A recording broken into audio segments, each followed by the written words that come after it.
Hello and welcome to Fun Beginner Build Inspiration. If you're new to Path of Exile and want to show Normal who's boss, this is the place for you.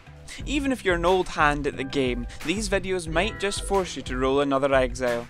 Today I'm going to be looking at the Rain of Arrows Archer. There's nothing finer than tricking your foe into thinking you're stupid by aiming your bow, not at them, but at the sky. That is before your aeronautical arrow rockets back to the ground, busting their eyes out of the back of their cranium.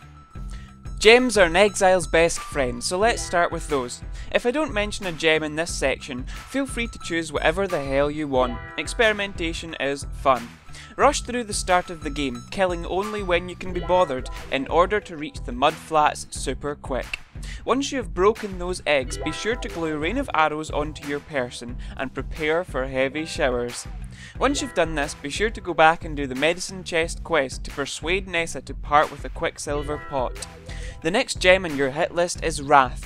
Don't worry if you can't use it straight away due to mana problems, just use it and level it up as mana allows. Before you kill Merveil, you can either choose added cold damage or faster projectiles. I like to go with added cold damage because you can get faster projectiles from squishing the Weaver in Act 2. Be sure to look out for an item with a minimum of 2 green linked sockets so you can start using it. While in the subject of Act 2, I'd recommend cozying up to Oak for health, but if you're feeling particularly bloodthirsty, killing them all for a skill point is perfectly viable. Another 2 gems you want to be sure to grab in Normal are Frenzy, your go-to single target skill, and Warlord's Mark, to help with that not dying thing I've heard so much about. Let's talk fashion. I like to go pure evasion before grabbing iron reflexes, after which you can go with an armor / evasion pick and mix, whichever has bigger numbers. Be sure to check up on what your next upgrade will be. For example, in terms of shoes, you want to have rawhide at level 3, goat hide at level 12 and deer skin at level 22. Obviously there's exceptions to the rule. If you have a particularly nice yellow or unique, don't swap it out prematurely.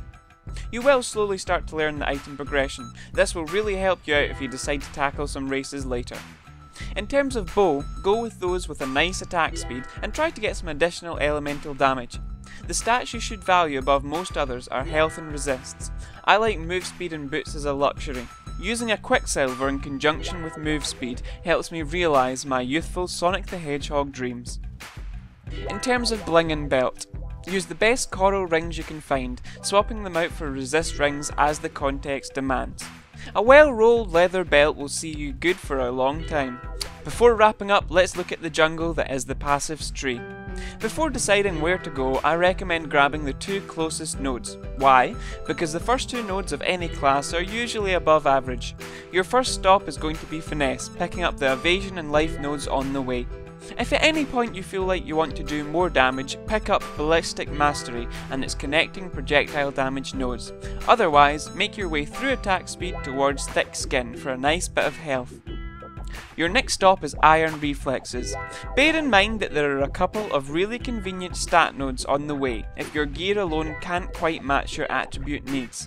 You can always respec out of them later. Iron Reflexes is a great node and it's beginner friendly. It means you don't have to let that nice triple resist max health dress gather dust in your stash just because it has the wrong primary defense stat. Next, make your way into Scion territory with Sentinel and Berserking on your mind. This is roughly where you're going to be at by the end of Normal.